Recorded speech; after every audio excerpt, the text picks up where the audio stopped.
नमो अरिहन्ताणं नमो सिद्धाणं नमो आयर्याणं नमो उज्जायाणं नमो लोये सव्वसाहूणं एषो पञ्चनमुक्कारो सब्बपावप्पणासनो मङ्गलाणं च सव्वेसिं पडमं हवै मङ्गलं मङ्गलं भगवान् वीरो मङ्गलं गौतमप्रभु मङ्गलं स्थूलभद्राद्या जैनधर्मोऽस्तु मङ्गलम् अज्ञानतिमिरान्धानां ज्ञानाञ्जनशलाकया नेत्र उन्मीलितं येन तस्मै श्रीगुरवे नमः। हे प्रभु आनंद दाता ज्ञान हमको दीजिए, शीघ्र सारे दुर्गुणों को दूर हमसे कीजिए।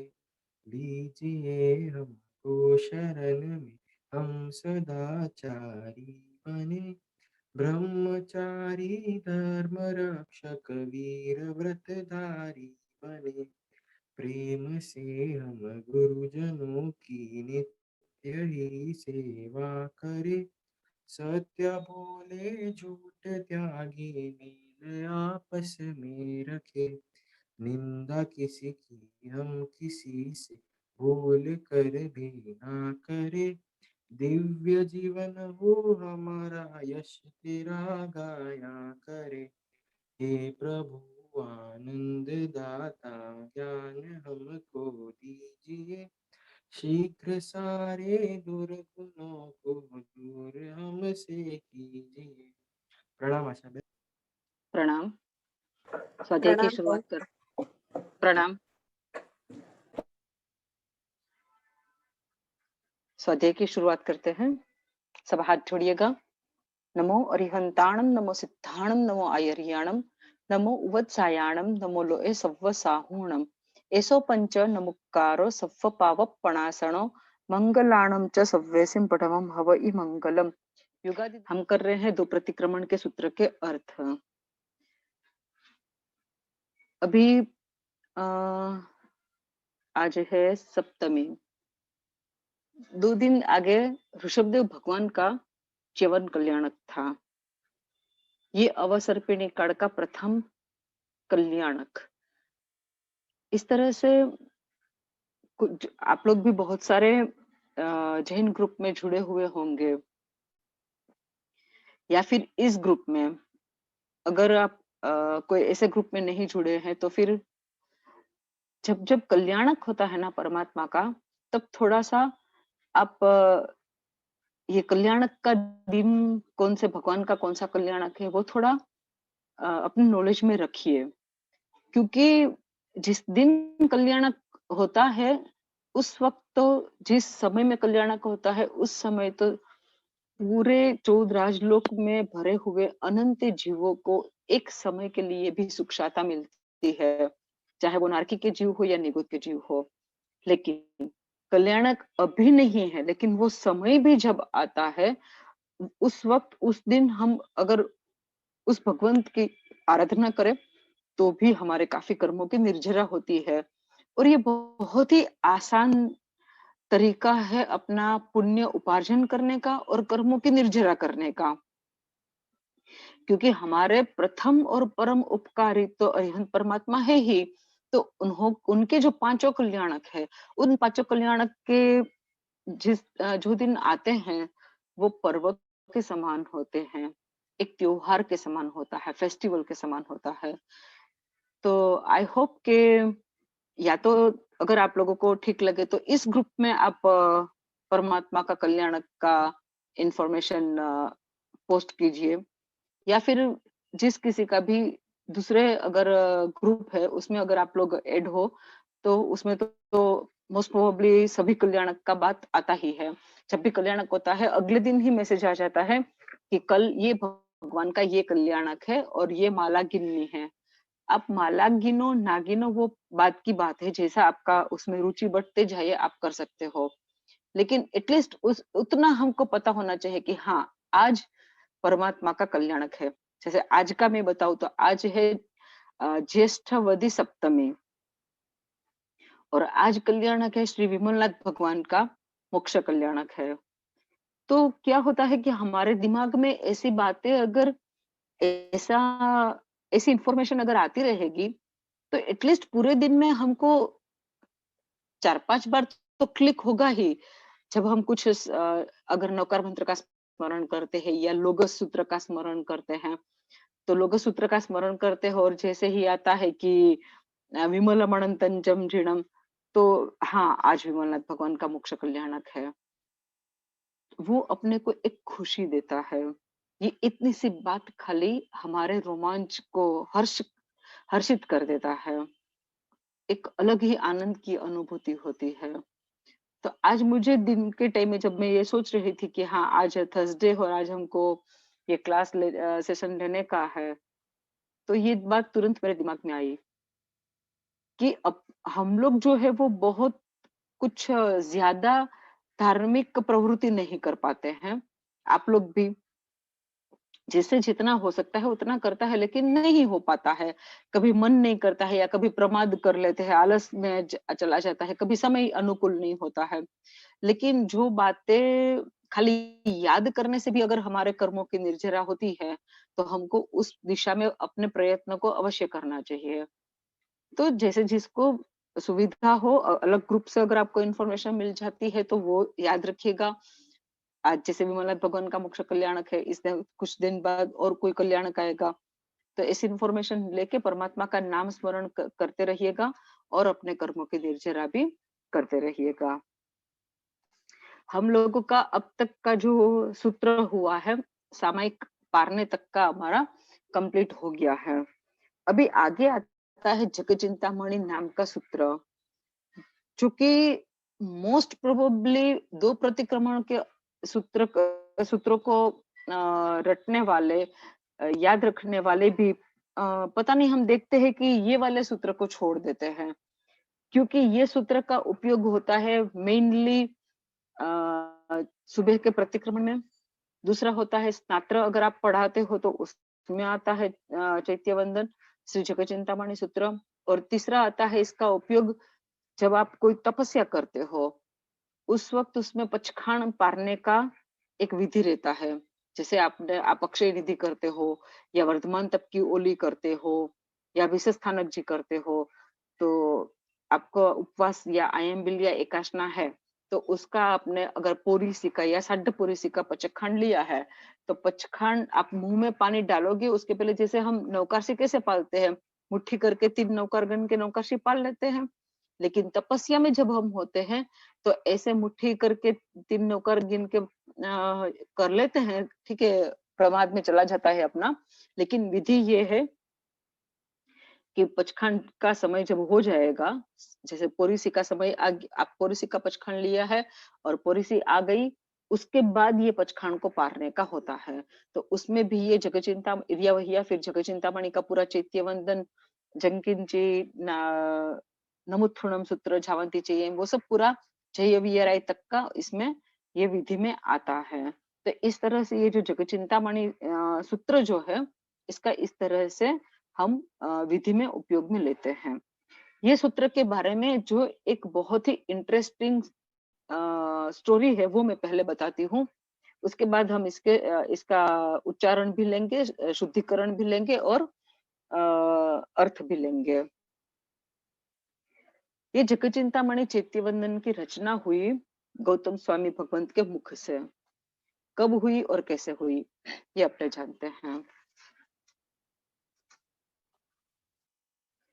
महावीर स्वामी भगवंत को जब केवल ज्ञान हुआ, रुजुवालिका नदी के किनारे पे, शाम का समय था, वैशाख सुद दसम का दिन था। तुरंत इंद्र महाराजा पधारते हैं, समवसरण की रचना करते हैं देवता लोग, और परमात्मा देशना देते हैं, देशना देते हैं। लेकिन कहते हैं ना कि प्रभुवीर की प्रथम देशना निष्फल गई। निष्फल किस दृष्टि से गई? तो किसी कोई भी वहां पे दीक्षा लेने के परिणाम वाली आत्मा नहीं थी। एक भी व्यक्ति वहां पे ऐसा थे, बहुत लोग, लेकिन एक भी व्यक्ति ऐसा नहीं था। एक मिनट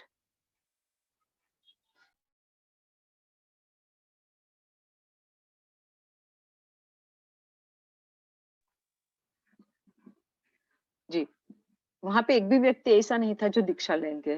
तो बिना दीक्षा लेने वाले कोई आत्मा नहीं है, दीक्षा लेने वाली कोई आत्मा नहीं है, ऐसा परमात्मा ने तो अपने केवल ज्ञान में देख लिया। तो अब परमात्मा जस्ट बोलते हैं मंगलाचरण किया और तुरंत ही सर्व मंगल किया, और वहां से परमात्मा ने विहार किया। परमात्मा ने केवल ज्ञान में देखा कि कहाँ जाने से उनको दीक्षा देने का ये धर्म जो स्थापना करनी है, 4 प्रकार के धर्म की जो स्थापना करनी है, अथवा तो 2 प्रकार के धर्म, सर्ववीरति और देशवीरति। तो परमात्मा ने केवल ज्ञान में देखा कि पावापुरी जो है वहां पे ये काम होगा। शाम को ही परमात्मा विहार करते हैं। कहाँ से? रुजुवालिका से पावापुरी। इसमें से आप लोग में से जिस किसी ने भी, अभी जैसे 17 लोग हैं, इसमें से जिस किसी ने भी शिखर जी की यात्रा की होगी, तो शिखर जी पहुंचने से पहले रुजुवालिका आता है। अब रुजुवालिका नदी के किनारे पे परमात्मा को केवल ज्ञान हुआ। अब शिखर जी से पावापुरी का कम से कम 350 से 400 किलोमीटर का रास्ता है। हाँ, 350 किलो का 5-6 घंटे का रास्ता है शिखर जी से पावापुरी का बाय रोड। पर सोचिए, परमात्मा ने तीर्थ की माने चतुर्विध संघ की स्थापना करने के लिए परमात्मा ने कितना लंबा विहार किया। 350 kilometre is not a joke. लेकिन परमात्मा चलना शुरू किया, पूरी शाम, मतलब शाम के टाइम में केवल ज्ञान हुआ, फिर वहां से निकल गए, पूरी रात चलते रहे होंगे, तब जाके सुबह पहुंचे होंगे पावापुरी में। अब यहाँ पे काफी सारी बातें हम परमात्मा की भी बताते हैं। लोगों को ये भी मन में डाउट आता होगा कि रात को क्यों विहार किया परमात्मा ने? रात को तो विहार नहीं करना चाहिए, क्योंकि रात को अंधेरा होता है, तो जीवों की अहिंसा का पालन कैसे होगा? ये आएगा ना मन में, तुरंत सवाल आएगा। इसका, अगर किसी को भी ये सवाल आता है, इसका जवाब ये है कि परमात्मा का सबसे पहले तो स्वाभाविक रूप से उनका जो तेज होता है ना, शरीर में से ऐसा प्रकाश निकलता है, इतना लाइट निकलता है परमात्मा के शरीर से कि लिटरली लगेगा कि दिन है। एक सूर्य के उगने से या ठीक एकदम दोपहर के टाइम में, जैसे पूरा दिन में आपको, अगर आपका घर में सही वेंटिलेशन हो तो आपको लाइट नहीं जलानी पड़ती है जिस तरह से, उसी तरह से परमात्मा का केवल ज्ञान के बाद, अब ज्ञान है इसलिए तो सब कुछ दिखता है, वो तो बात है ही, लेकिन उससे भी पहले परमात्मा का शरीर ही इतना लाइट वाला होता है कि उनको उनको तो ठीक, बाकी सब जीव जो जिस रास्ते से परमात्मा गए होंगे, और जो वाइल्ड एनिमल्स भी हो या नॉर्मल एनिमल्स भी हो, उन सब के लिए भी जैसे दिन का टाइम हो जाता है, डे टाइम हो जाता है, तो परमात्मा को एकदम क्लियरली दिखता है। अच्छा, एक बात ये कि परमात्मा के शरीर से खुद ही इतना लाइट निकलता है कि दिन के जैसा माहौल हो जाता है। दूसरी बात, केवल ज्ञान की प्राप्ति हो चुकी है, इसलिए परमात्मा का हर एक स्टेप जो है वो अहिंसामय ही होगा, क्योंकि केवल ज्ञान में कंटिन्यू दिखता है कि यहाँ पे जीव, सूक्ष्म जीव भी यहाँ पे होंगे, वहां पे होंगे, इसलिए वो भी हिंसा होना पॉसिबल नहीं है। और तीसरी चीज, आप सबको पता है कि श्री महावीर स्वामी भगवंत को केवल ज्ञान किस मुद्रा में हुआ था? भगवान कैसे बैठे थे केवल ज्ञान के समय में? तो जैसे भगवान के पैर के 10 नख, अंगूठे और फिंगर्स, वो ही खाली जमीन पे टच थे, बाकी पूरा शरीर जमीन से उठा हुआ था। जैसे बोलते हैं गोदोहिका आसन में बैठे थे परमात्मा। गोदोहिका आसन माने क्या? गो माने गाय, और दोहिका माने गाय को दोहने जैसा। जो ग्वाले लोग होते हैं वो गाय या भैंस को दोहने, उनके आंचल से दूध निकालने के लिए जब बैठते हैं तो कैसे बैठते हैं कि अपना खाली पैर का वो नीचे में रहता है, जमीन को टच किया हुआ, और दोनों घुटने के बीच में वो एक बर्तन रखते हैं, और फिर उसी में ही धार हो दूध की, इस तरह से गाय या भैंस को दोहते हैं। तो वैसे आसन में परमात्मा बैठे थे और उनको केवल ज्ञान हुआ। जैसे ही केवल ज्ञान हुआ, परमात्मा को खुद को पता चल जाता है कि मेरे को केवल ज्ञान हुआ, परमात्मा जैसे ही खड़े होते हैं, उसी वक्त वहां पे मतलब जिस समय, समय माने अगेन मैं रिपीट करूंगी कि अविभाज्य, जिसका अब कोई डिवीजन पॉसिबल नहीं है, वो वाला सूक्ष्माति सूक्ष्म समय, वो एक समय में, जिस समय में केवल ज्ञान हुआ, परमात्मा उठे, उसी समय से वहां पे 9 सुवर्ण कमल की रचना होती है। सुवर्ण कमल माने देवताओं बनाते हैं, और 4 कमल आगे चलते हैं और 3 कमल पीछे चलते हैं, और 2 कमल के ऊपर में परमात्मा पैर रखते हैं, और वही फिर पीछे वाले आगे आ जाते हैं, आगे वाले पीछे आ जाते हैं। इस तरह से रोटेशन रहता, चलता रहता है। एक समय के लिए भी परमात्मा का पैर जो है वो डायरेक्टली जमीन को टच नहीं करता है आफ्टर केवल ज्ञान। ये सुवर्ण कमल भी कैसा होता है पता है अपने को? आप लोग जैसे हम गोल्ड फॉइल देखते हैं, सोने का वरख जिसको बोलते हैं, परमात्मा की अंगी में जो यूज होता है, सोने का वरख, वो कितना सॉफ्ट होता है, बस वैसा ही सॉफ्ट एकदम गोल्ड प्रॉपर माने सोने का वरख ही समझ लो, लेकिन उसका शेप रहता है जो परमात्मा का पैर जितना बड़ा होता है। जैसे आदिनाथ भगवान का पैर कितना बड़ा हो साइज का होगा, और महावीर स्वामी भगवान का छोटा साइज का, क्योंकि आदिनाथ परमात्मा की काया थी 500 धनुष्य की, और प्रभु वीर की काया थी 7 हाथ की, तो पैर का साइज भी छोटा बड़ा हो जाएगा। तो जो परमात्मा का पैर जितना बड़ा होता है, उससे भी थोड़ा बड़ा साइज का ये सुवर्ण कमल की रचना देवता करते हैं, और वो कंटिन्यू रहता है, रोटेशन में रहता है। एक समय केवल ज्ञान से लेकर निर्वाण तक एक समय के लिए भी परमात्मा का पैर जमीन को टच नहीं करते हैं। इसी तरह, जस्ट अ मिनट।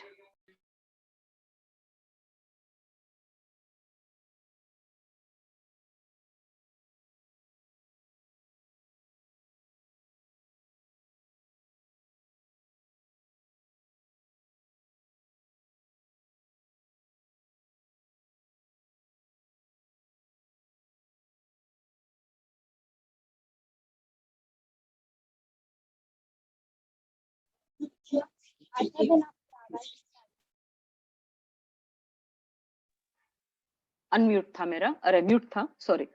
हाँ, तो इस तरह के एकदम सा सॉफ्ट सा सुवर्ण का वो कमल का शेप में वो वरख रहता है। अब गोल्ड फॉइल ही समझ लो, लेकिन वो परमात्मा के पैर को चिटक, जैसे हम अगर हमारे हाथ में अगर गोल्ड फॉइल लेते हैं तो चिटक जाता है कभी, लेकिन ये देवताओं का रचा हुआ रहता है, और ऐसा अतिशय है, तो वो परमात्मा के पैर में चिटक नहीं जाता है। तो ये सुवर्ण कमल माने कमल के शेप का गोल्ड फॉइल 24 कैरेट का एकदम से सॉफ्ट होता है। ऐसे होता है परमात्मा का चलना। तो इसकी वजह से भी किसी भी जीव के ऊपर में परमात्मा का पैर आता ही नहीं है, और ये एक अतिशय होता है कि केवल ज्ञान के बाद परमात्मा का सब कुछ एकदम से मतलब अपनी सोच के बाहर में है। हमको श्रद्धा रख के ये बातों को एक्सेप्ट करना है बस। बाकी इसमें हम अगर कुशंका करेंगे तो हमको मिथ्यात्व का दोष लग जाएगा, लेकिन अगर हमको जिज्ञासा होती है तो हमारी श्रद्धा और बढ़ेगी, क्योंकि जितनी आपकी जिज्ञासा है उतने जवाब शास्त्र में है, ग्रंथों में पड़े हैं उसके जवाब, और जैसे ही आपको जवाब मिल जाएगा तो आपकी श्रद्धा बढ़ेगी कि हाँ ये ऐसे होता है। तो इस तरह से परमात्मा ने रुजुवालिका से लेके पावापुरी तक का विहार किया, और पावापुरी में बाहर के साइड में जो गार्डन वगैरह होता है, उद्यान, जहाँ पे बहुत बड़ी जगह खाली मिलती है, वहां पे देवता लोग, अब परमात्मा जब चलते ना, जैसे ही अब तक परमात्मा, जब तक साधना काल चला ना, परमात्मा के साथ कोई नहीं था, लेकिन जैसे ही केवल ज्ञान की प्राप्ति हो गई ना, मिनिमम से मिनिमम कोड़ा कोड़ी देवता परमात्मा के साथ चलते हैं, अष्ट प्रातिहार्य रहते हैं, इंद्र वगैरह सेवा करते हैं। तो इस तरह से परमात्मा का विहार चल रहा है, कोड़ा कोड़ी देवता परमात्मा के साथ साथ चल रहे हैं। अब यहाँ पे क्या हो रहा है कि एक साइड परमात्मा का यहाँ से विहार चल रहा है, एक इस घटना को अपने दिमाग में इमेज कीजिएगा। ये एक साइड परमात्मा का रुजुवालिका से लेके पावापुरी तक विहार चल रहा है, और दूसरी तरफ पावापुरी में कोई एक बहुत ही बड़ा श्रीमंत सेठ था, उसने कोड़ा-कोड़ी देवता, कोड़ा-कोड़ी देवता माने 1 करोड़ इंटू 1 करोड़ जितना होता है, उसको बोलते हैं कोड़ा-कोड़ी देवता। या मेरा इसमें मिस्टेक हो सकता है, क्योंकि ये मुझे हमेशा देखना ही पड़ता है किताब में। कोड़ा-कोड़ी देवता इतना पता है, अब 10 के साथ 1 गुणने से मेरे ख्याल से एक कोड़ा-कोड़ी देवता होगा। आई थिंक सो, हाँ। कल मैं बताऊँगी इसके बारे में। तो वहाँ पे कोई एक श्रीमंत रहता था पावापुरी में, वो ब्राह्मण था, और उस अरे श्रीमंत सेठ था, और उसने अपने वहाँ कोई ओकेशन की वजह से उसने पूरे भारत देश में जो सर्वश्रेष्ठ ब्राह्मण थे, उनको अपने शिष्य परिवार के साथ बुलाया था यज्ञ करने के लिए। जैसे हम लोग अगर कोई अनुष्ठान करना हो, कोई शिव चक्र पूजन करना हो या कोई शांति स्नात्र करवाना हो, तो देखेंगे ना कि हमको बहुत ही अच्छे से कराना है, तो कौन सबसे अच्छा शुद्ध विधि कराने वाला है, कौन सबसे बढ़िया गीतकार है, संगीतकार है, पैसे की कोई कमी नहीं है। तो सबसे सबसे मतलब जो श्रेष्ठ होगा वो करेंगे। तो इस तरह से ये श्रीमंत ने भी पंडितों को बुलाया था पूरे देश में से। पूरे देश में से सर्वश्रेष्ठ जो पंडित आए वो थे 11 और एक-एक के साथ एक-एक का परिवार था शिष्यों का। एक के साथ 500, दूसरे के साथ 500, तीसरे के साथ 500, फिर उसके बाद किसी के साथ 400, 400, 400, 300, 300 इस तरह से। तो इस तरह से 11 पंडित आए हुए थे। इसका सबसे मेन बड़ा पंडित जो था वो था, उनका नाम था इंद्रभूति गौतम। गौतम उनका अपने जैसे एक गोत्र बोलते हैं ना, या टाइटल नहीं बोल सकते, लेकिन गोत्र ही बोलेंगे। उनका गोत्र था गौतम, उनका एक्चुअली नाम था इंद्रभूति। अब वो यहाँ पे और उन्होंने एक भी पंडित को छोड़ा नहीं था। सब पंडित के साथ उसने वाद-विवाद किया था, और सबसे उसने अपनी जीत कराई थी। सबको हरा दिया था उन्होंने, उतने श्रेष्ठ विद्वान थे वो। अब यहाँ पे वो यज्ञ कर रहे हैं, उनको क्या सोचिए कि 11 पंडित और उनका शिष्य परिवार कितना, तो 4400, 4400 इतने सबके शिष्य टोटल थे। इतने लोगों को कोई विधि में बुलाते हैं? हम लोग अगर विधि में बुलाएंगे किसी को कोई अनुष्ठान में, तो कितने लोगों को बुलाएंगे? मैक्सिमम 5-6 जन होंगे अपने। 5-6 गीतकार होंगे, संगीतकार होंगे। 11-12 से ज्यादा का टीम हमारा नहीं हो सकता है। ज्यादा से ज्यादा 25। यहाँ पे वो आदमी कितना श्रीमंत होगा पावापुरी में, कि उसने 4400 प्लस 11 इतने लोगों को बुलाया था विधि के लिए। तो वो जब 4400 मिलके, जैसे हम लोग बोलते हैं ना, हम लोग को भी महाराज से जब बुलाते अनुष्ठान जब होता है ना, तब जैसे एक खास धुन होती है। जैसे एक ये होता है, अस्मिन् जम्बू द्वीपे भरत क्षेत्रे, तो जैसे विधिकार बोलेंगे अस्मिन् जम्बू द्वीपे, तो हम सबको रिपीट बोलना होगा अस्मिन् जम्बू द्वीपे। तो हम लोग अगर 50 जन भी बैठे होंगे और अस्मिन जम्बूद्वीप पे बोलेंगे, तो कैसा आवाज निकलेगा जोर का। तो यहाँ पे तो ये 11 पंडित जो मंत्र बोलते थे वो मंत्र को रिपीट कितने लोग करते थे? 4400 तो उसके शिष्य ही करते थे। फिर इतने सारे लोगों को जब कोई अनुष्ठान के लिए बुलाते हैं, तो उसके अपने मेहमान भी कितने होंगे, उसके आमंत्रित भी कितने होंगे, कितने सारे इनवाइटीज होंगे। 4400 को विधि के लिए बुलाया है, तो 4400 तो ये भी होंगे, अपने रिश्तेदार वगैरह सब भी होंगे। तो इस तरह से 8-10 हजार लोग मिलके अगर मंत्रोच्चार करेंगे, तो कहाँ आवाज पहुंचेगी। अब यहाँ पे क्या हुआ, एक साइड अब विहार करते, यहाँ पे ये चल रहा है ना, यहाँ पे परमात्मा पहुंच गए पावापुरी के उद्यान के बाहर में, देवताओं ने समवसरण कर रचना यूं हो जाती है। चुटकी बजा के देवताओं के लिए कुछ भी इम्पॉसिबल नहीं है। चुटकी बजाते ही तो समवसरण की रचना हो गई। और देव दुंदुभी का नाद माने जैसे ब्यूगल होता है ना, वो ब्यूगल से आवाज शुरू हो गई। नगारा जोर जोर जोर से देवता बजाने लगे आकाश में ही, कि चलो चलो यहाँ पे ये सर्वज्ञ पधारे हैं, उनका दर्शन करो और अपने आत्मा को पवित्र करो, अपने जीवन को सफल करो। जंगल में भी आवाज पहुंचती है देवताओं की, ये नगाड़े की, ये देवदुंदुभी की। तो एनिमल्स भी सब दौड़े दौड़े जा रहे थे, लोग भी सब दौड़े दौड़े जा रहे थे। और देवी देवता तो आकाश में ऑलरेडी एक कोड़ा कोड़ी तो थे ही। अब यहाँ पे परमात्मा प्रथम तीर्थ स्थापना करने वाले थे। सॉरी, हम भूल गए हैं।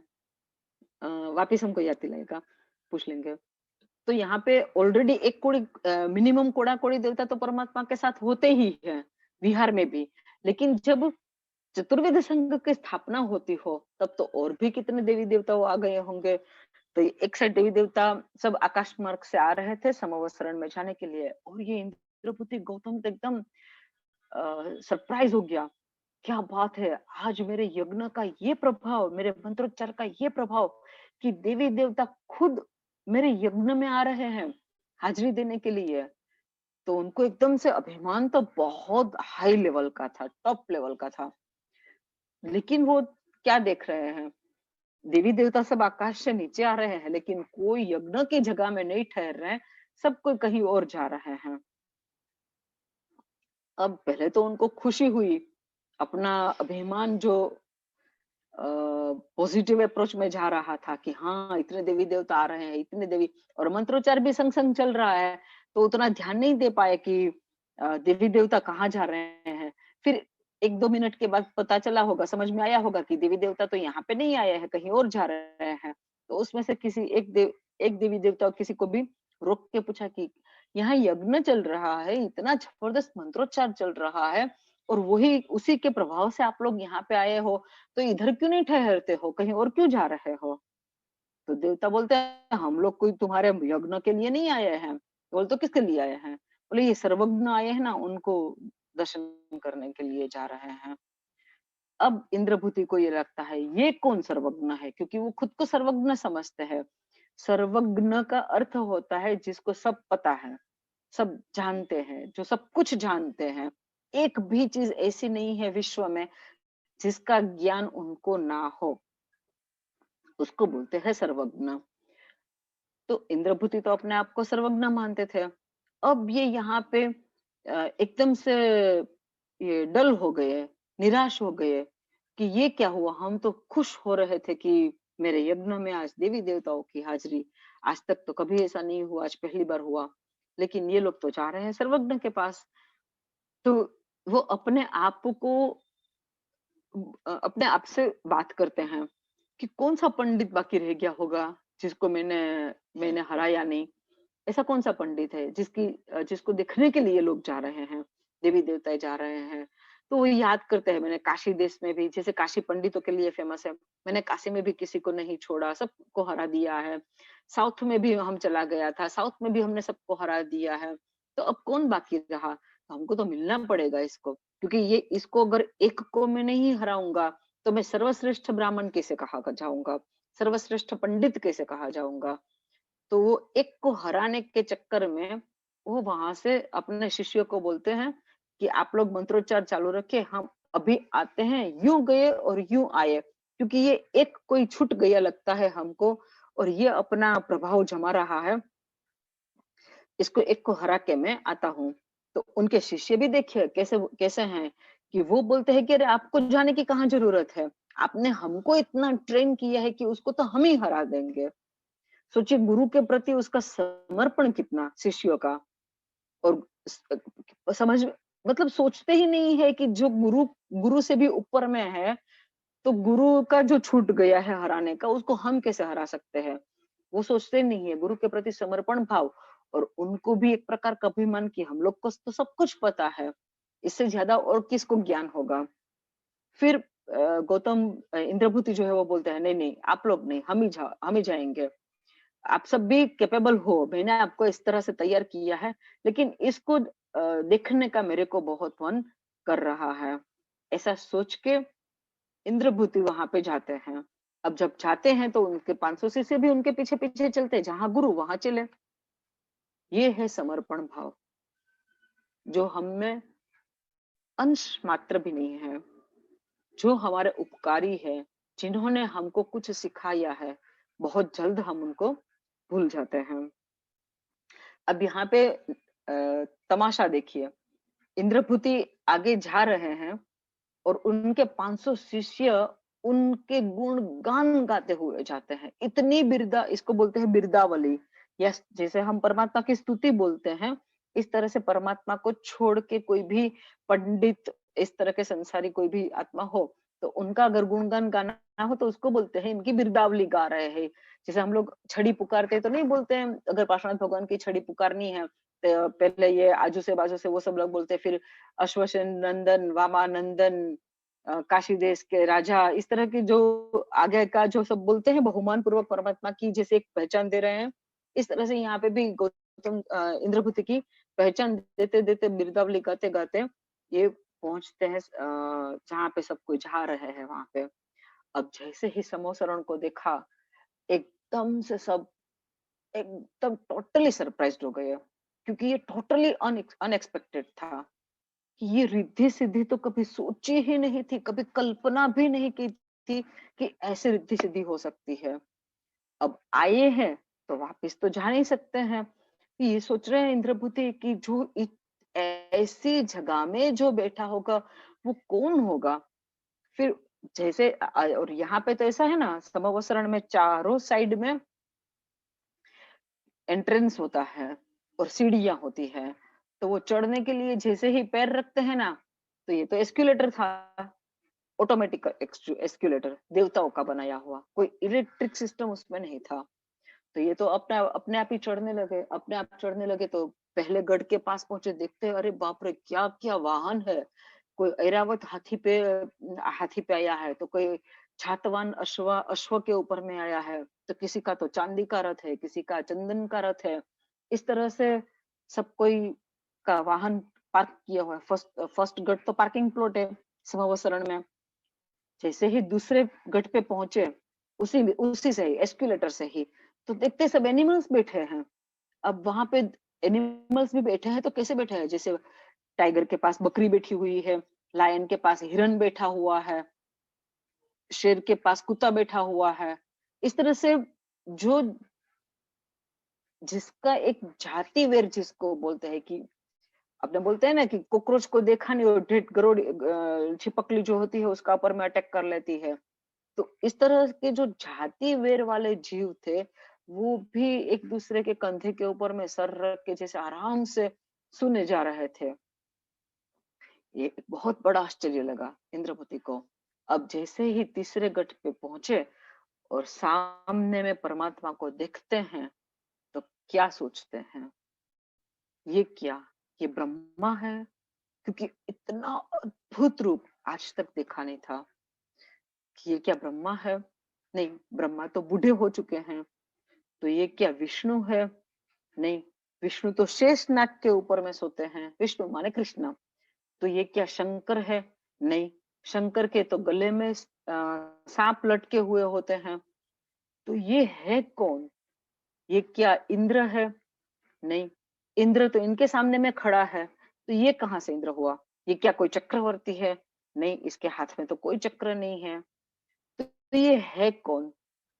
तब इंद्रभूति को स्ट्राइक होता है कि वेद में ही बताया गया है कि अब तक जैनों का 23 तीर्थंकर हो चुके हैं।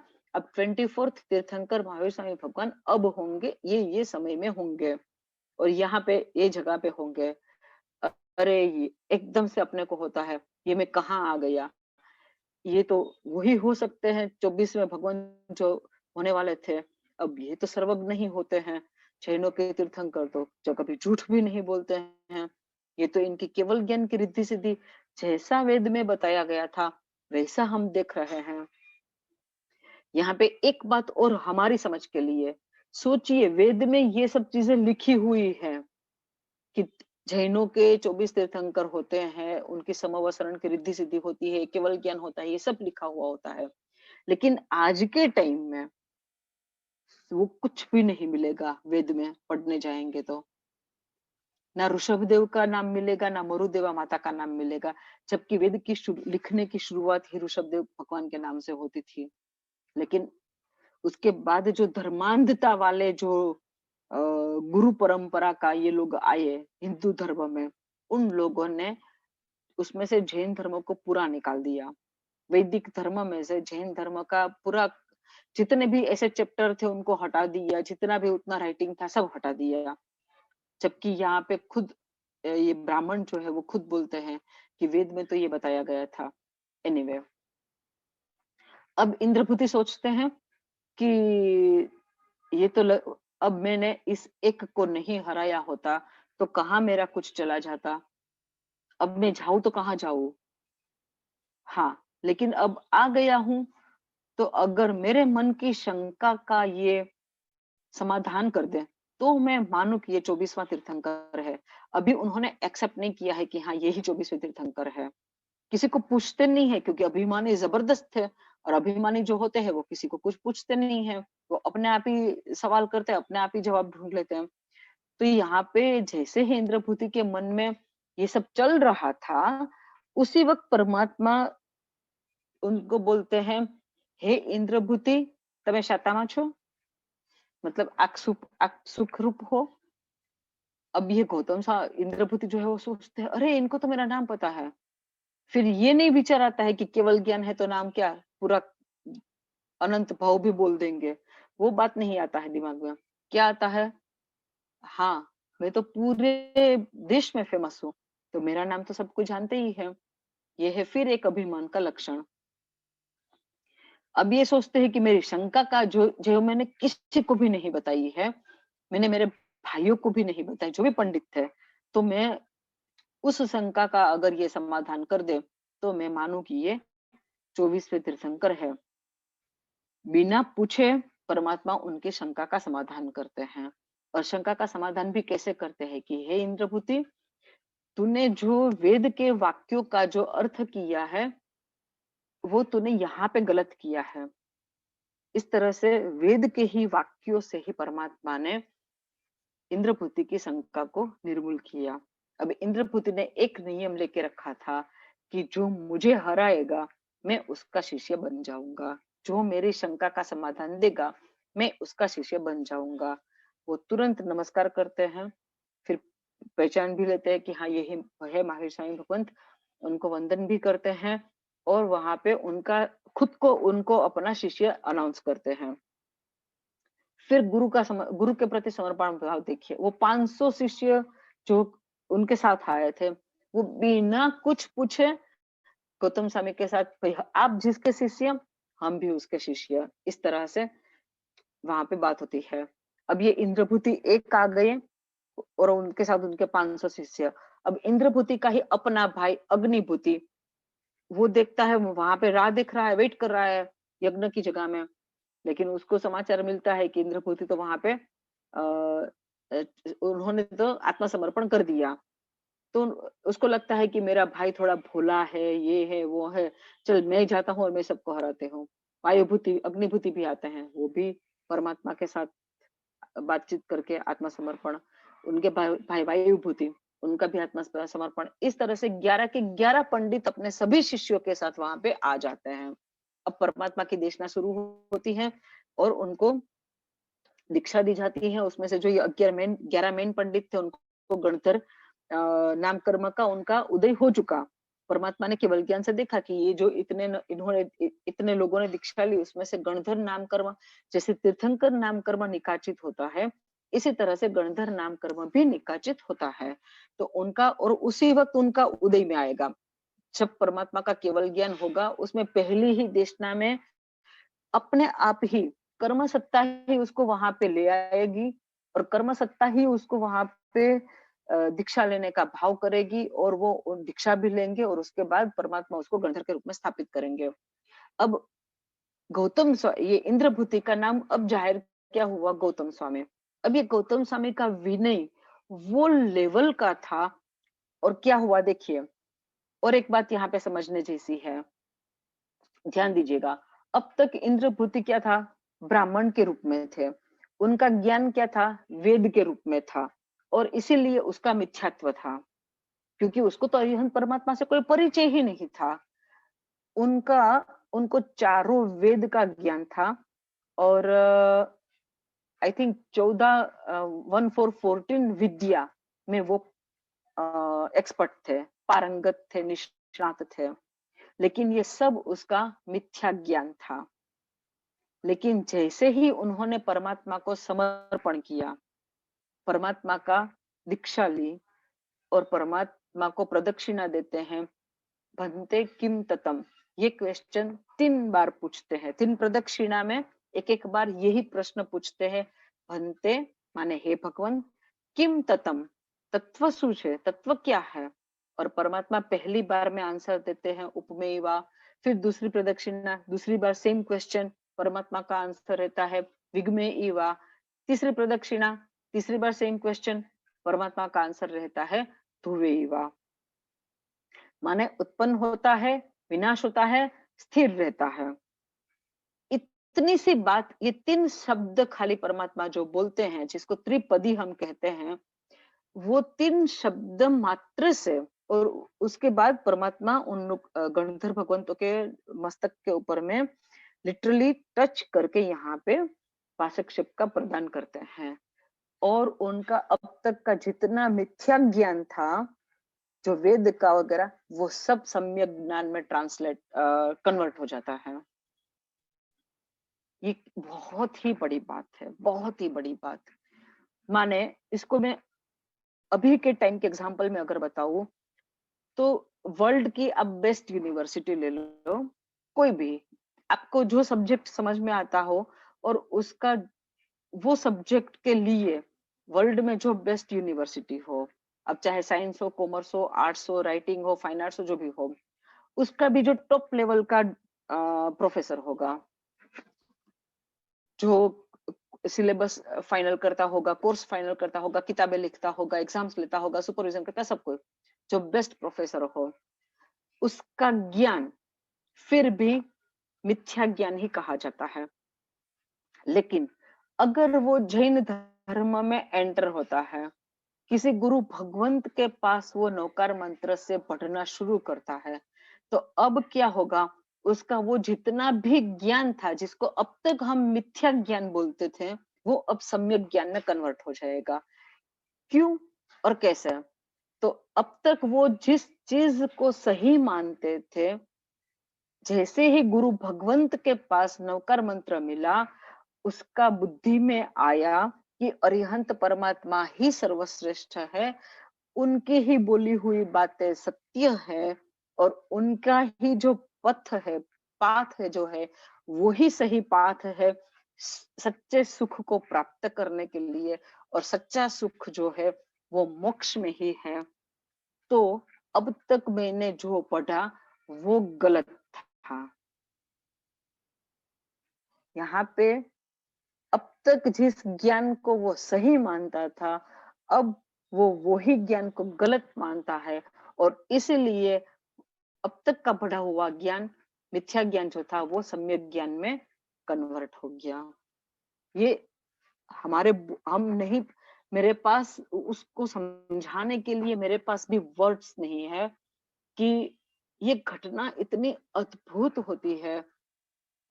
मतलब जैसे एक व्यक्ति का, एक आत्मा का जो अनंत संसार लिखा हुआ रहता है, वो एकमात्र परमात्मा की बात को सही है उतना ही खाली एक्सेप्ट कर लेने से उसका वो ही जन्म में मोक्ष निश्चित हो गया।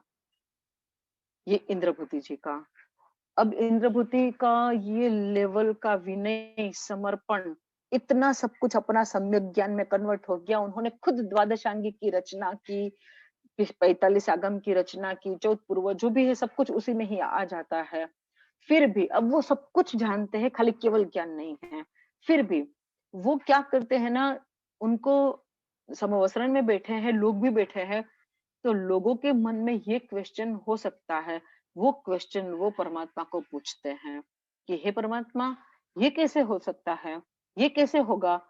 तो परमात्मा बोलते हैं, हे गोयम, इस तरह से होता है। तो यहाँ पे क्या संवाद कहाँ से शुरू होता है? हे वीर, यहाँ से क्वेश्चन शुरू होता है ये बोल के, हे वीर, या हे प्रभु, या हे कृपा सिंधु करुणा सागर, हे वत्सल प्रभु, इस तरह से कोई ना कोई संबोधन से गौतम स्वामी पूछते हैं, लेकिन परमात्मा क्या संबोधन करते हैं? सिर्फ उतना, हे गोयम। और उतना बोलने में ही गौतम स्वामी भगवंत के 3.5 करोड़ जो रोम राजी है वो एकदम खुशी से भर जाती है। जैसे आपकी कोई बहुत आप संसार की जिंदगी में अगर आप किसी एक्टर को या किसी एक्ट्रेस को आप बहुत ही मानते हो, फॉलो करते हो, बहुत ही, या कोई पॉलिटिकल को, किसी को भी आप बहुत ही फॉलो करते हो, जो बहुत ही टॉप लेवल में है, आपका उसके साथ कांटेक्ट होने का कोई चांस ही नहीं है, लेकिन अचानक उसके ऐसी कोई सभा में या ऐसे कोई इंटरव्यूज में आप जाओ और वो आपको नाम से बुलाए, तो आपका क्या हाल हो जाएगा? होता है ना, अपना एकदम से, मतलब कोई बड़ी हस्ती अपना नाम लेके अपने को बुलाए, तो अपने को कितना प्राउड फील होता है। तो यहाँ पे तो जितनी बार परमात्मा बोलते हैं, हे गोयम, ये गौतम स्वामी की 3.5 करोड़ की रोम राज्य विकसर हो जाती है। अब यही विनय गुण की वजह से गौतम स्वामी को इतनी लब्धियां प्राप्त हुई, इतनी लब्धियां प्राप्त हुई, जिसमें से मेन उनकी एक लब्धि थी कि जो उसके पास दीक्षा लेगा, उसको निश्चित रूप से उसी जन्म में केवल ज्ञान प्राप्ति हो जाएगी, और केवल ज्ञान हो जाने से तो फिर मोक्ष निश्चित ही है उसी जन्म में। तो इस तरह से केवल अनंत लब्धि वाले गौतम स्वामी बने। अब जो दीक्षा लेने आते हैं ना उसके पास, तो उनको किसी किसी को तो तुरंत केवल ज्ञान हो जाता है। तो समवसरण में केवली भगवंत जहाँ पे सब बैठते हैं, वहां पे उनके शिष्य अभी के दीक्षा लिए हुए, अभी केवल ज्ञान मिल गए और वहां जाके बैठते हैं। तो गौतम स्वामी बोलते हैं, अरे वहां कहाँ बैठ रहे हो, वो तो केवली की प्रसन्नता है, आप इधर आओ, आपने अभी दीक्षा लिया, आप इधर आओ। तो परमात्मा बोलते हैं, प्रभु वीर बोलते हैं, हे गोयम, वो केवली है। तो गौतम स्वामी एकदम सोच में पड़ जाते हैं, अभी तो मेरे पास दीक्षा ली, अब भी केवल ज्ञान हो गया, ये क्या रहा है ये? परमात्मा बोलते हैं, गौतम, तूने केवली की आशा ना की है, पूरे समवसरण के बीच में, लाखों लोगों के बीच में, इतने साधु साधु जी भगवंतों के बीच में, इतने देवी देवताओं के बीच में, गौतम स्वामी अभी के बने हुए अपने शिष्य को मिच्छामि दुक्कड़म देते हैं कि हे केवली भगवंत, मैंने आपकी आशा ना की। अब क्या हो रहा है ना, एक के बाद एक सबको केवल ज्ञान हो रहा है। 50,000 उसके शिष्य हुए, सबको केवल ज्ञान हुआ। अब देखिए, अब अपने जैसा कोई अगर होगा, अगर हम होंगे, हमको अभी जितना आता है और हम आप सबको पढ़ा रहे हैं, और आप लोग हमसे भी ज्यादा अगर आगे बढ़े, तो हमको मन में होगा ना कि अरे बाप रे, हम इनको पढ़ा रहे थे, ये अगर अभी जितने भी लोग हैं उसमें से किसी एक ने दीक्षा ले ली, दूसरे ने, तीसरे ने, चौथे ने, पांचवे ने, छठे ने, सब, तो हमको मन में होगा ना कि हम जिसको पढ़ा रहे थे वो सब दीक्षा ले रहे और हम अभी संसार में बैठे हैं, ये क्या हो रहा है? तो इसी तरह से द्रौपदी को भी मन में आता है कि ये सबको केवल ज्ञान हो रहा है और हमको क्यों नहीं हो रहा है, हमको क्यों नहीं हो रहा है? बार बार परमात्मा को पूछते हैं। तब परमात्मा एक बार बोलते हैं कि गौतम, इंद्रपति गौतम साहब पूछते हैं परमात्मा को कि आप बोलते हैं, मैं आपकी बात पे 100% ट्रस्ट करता हूँ, लेकिन मुझे केवल ज्ञान नहीं हो रहा है, ये बात मेरे को खाए जा रही है। आप बोल रहे हैं कि मेरे को केवल ज्ञान होगा, मैं मोक्ष में जाऊंगा, आपकी बात केवल आप केवली है, मैं 100% आपको एक्सेप्ट करता हूँ, लेकिन मेरे से रहा नहीं जाता है। आप कोई उपाय बताइए जिससे मुझे संतोष हो जाए, मुझे 100%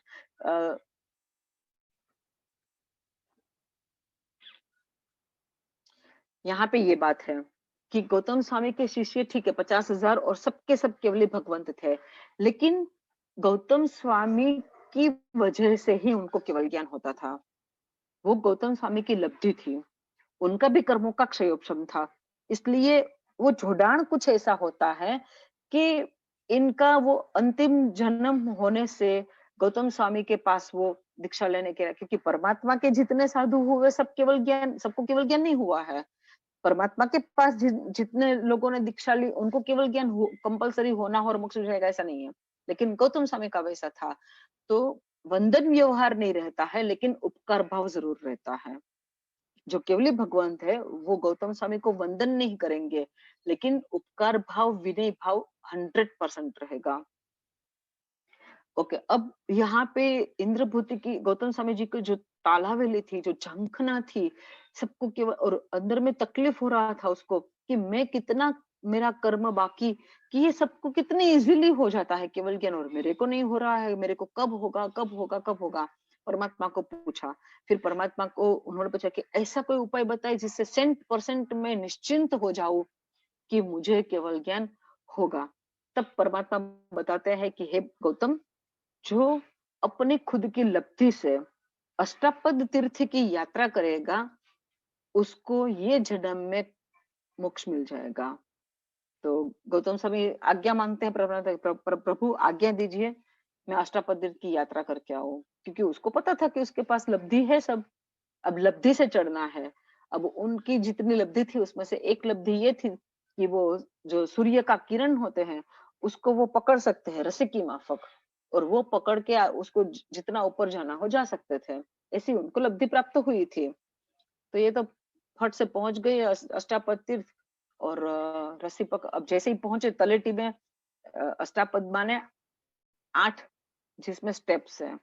एक स्टेप से दूसरे स्टेप के बीच में डिस्टेंस कितना है, एक योजन का। एक योजन माने 13 किलोमीटर के करीब, नियर अबाउट 13 किलोमीटर।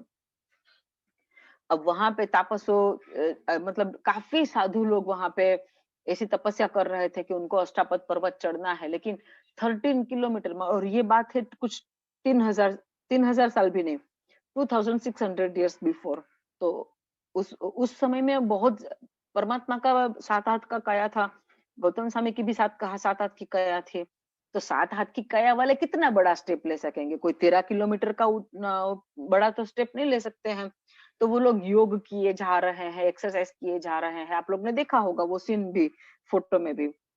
और जैसे ही गौतम स्वामी को देखते हैं, ये तापस लोगों को लगता है कि हम लोग इतने मतलब कि कसाए हुए शरीर वाले हैं, जैसे बोलते हैं ना बॉडी बिल्डर्स, जिम करके एकदम कसाया हुआ शरीर है, तब भी हमसे ये दूसरा स्टेप में नहीं जाया जाता है, और ये एकदम हट्टा कट्टा साधु एक जैसे जाएगा।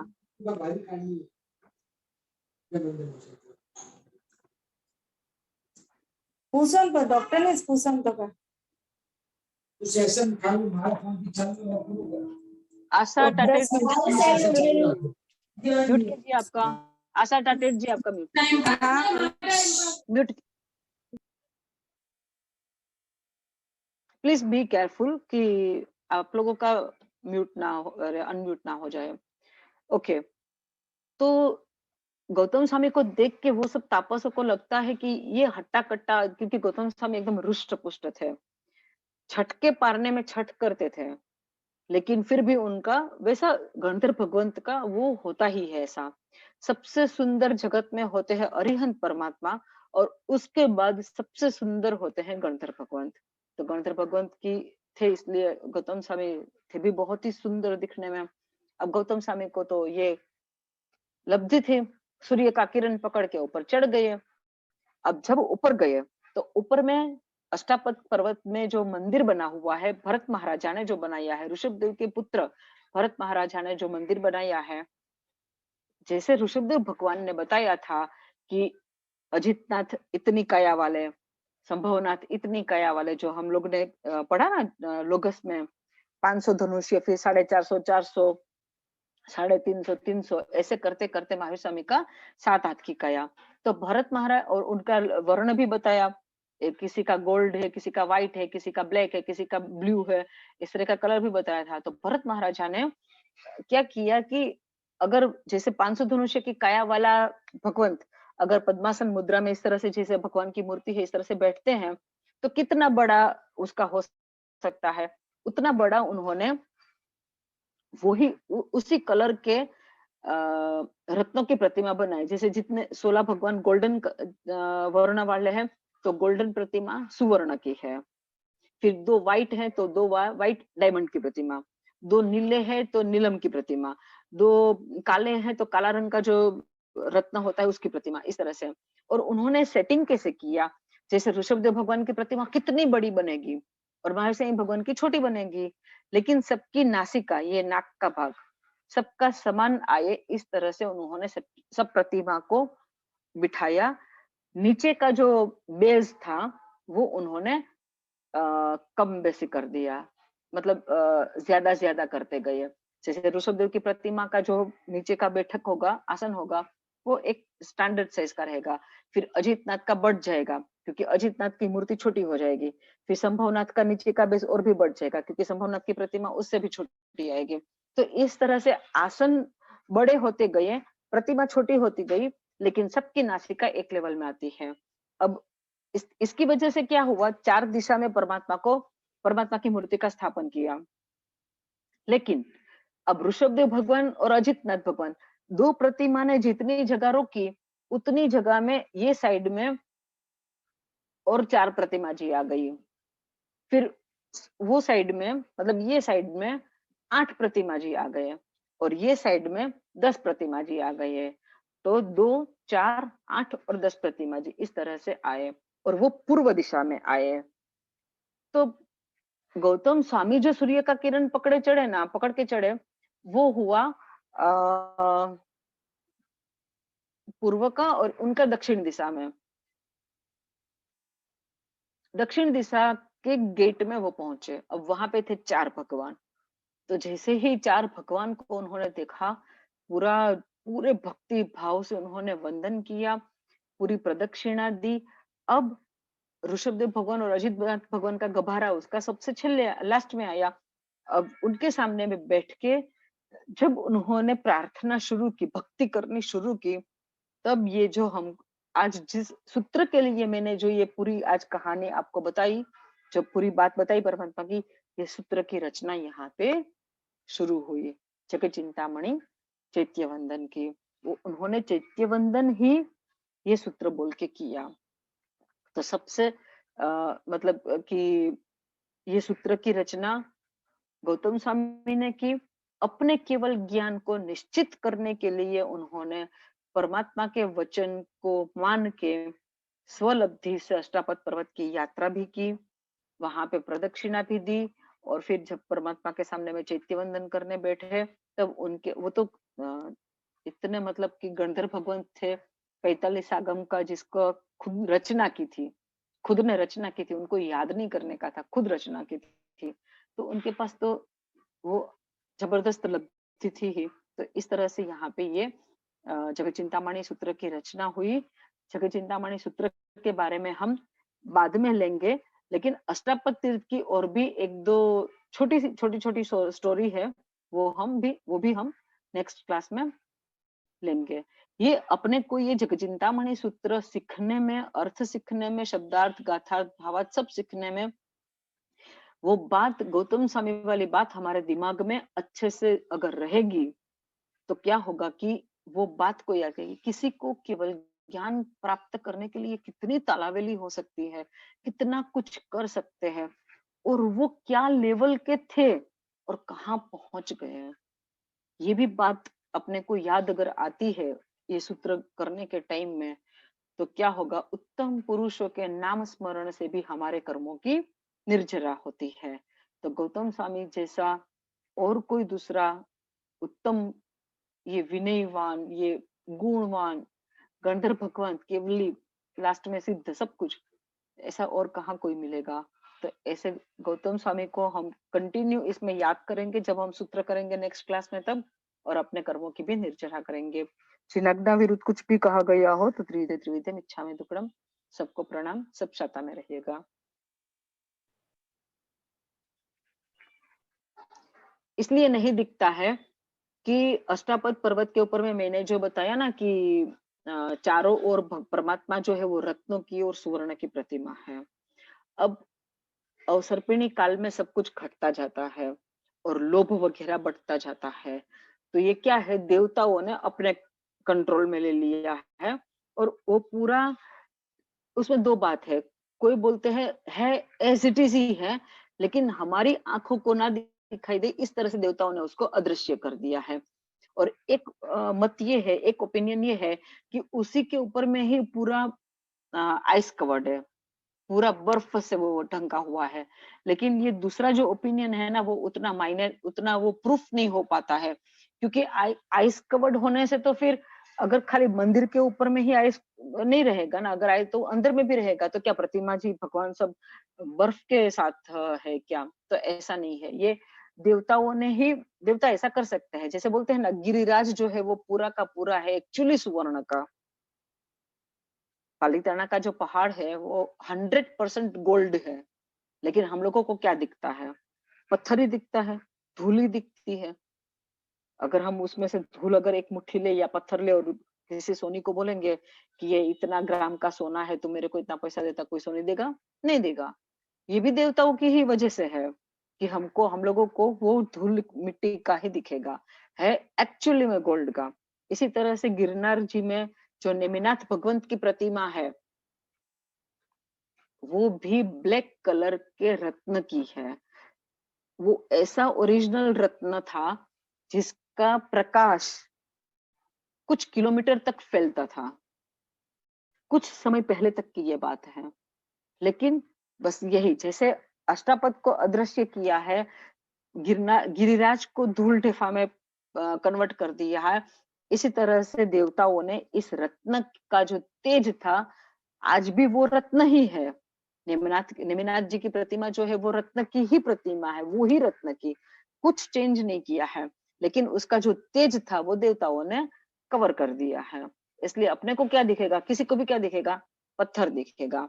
इसी तरह से जो गिरिराज है, जहाँ पीछे में रायण वृक्ष है, रायण वृक्ष के नीचे में गुफा है, और उसी गुफा में ऋषभदेव परमात्मा की अपनी ओरिजिनल काया जितनी बड़ी थी, उस हिसाब से उनका कौशग मुद्रा, अरे पद्मासन मुद्रा में उनकी प्रतिमा ओरिजिनल रत्न की, ओरिजिनल सुवर्ण की प्रतिमा है, मतलब सॉलिड सुवर्ण की।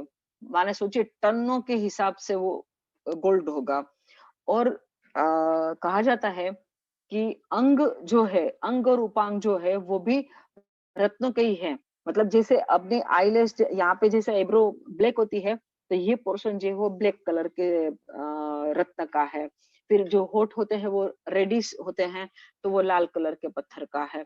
इस तरह से जो अंग का जो कलर इस तरह का होता है, वो रत्न उसमें ऐसे लगे हुए हैं। तो वो प्रतिमा भी आज हम लोग नहीं देख पाते हैं। ऐसे ये समय में अभी लास्ट 50 साल की समय में देखे तो मैंने 2 गुरु भगवंतों का नाम सुना है, जिन्होंने ये रत्न प्रतिमा का भी दर्शन किया है, रायण वृक्ष के नीचे में गुफा में रही हुई प्रतिमा का भी दर्शन किया है, जिन्होंने गिरिराज को एक्चुअली सुवर्ण में देखा है, गोल्ड का, और जिनके ऊपर में रायण वृक्ष की जो बोलते हैं ना, रायण के वृक्ष में से अगर खीर माने दूध उसका अपने माथे पे अगर गिर जाए या शरीर के किसी भी पार्ट के ऊपर में अगर गिरता है, तो हमारा लेट टू लेट तीसरे भव में मोक्ष निश्चित हो जाता है। ये अगर आप लोग ने नवाणु की हो या फिर गिरिराज के बारे में आप लोग जानते हो तो पता होगा आपको। तो ये 3 बात, गुफा में मूर्ति का दर्शन, ऋषभदेव भगवंत की ओरिजिनल प्रतिमा का दर्शन, दूसरा रायण वृक्ष की खीर का अपने ऊपर में झरना, और तीसरा गिरिराज को एक्चुअली स्वरूप में देखना, गोल्ड वाला।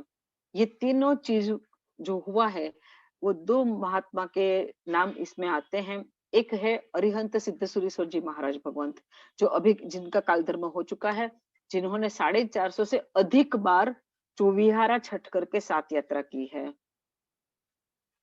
एक चौविहारा कट करके 7 यात्रा भी हमारे जीवन में मुश्किल से होता है।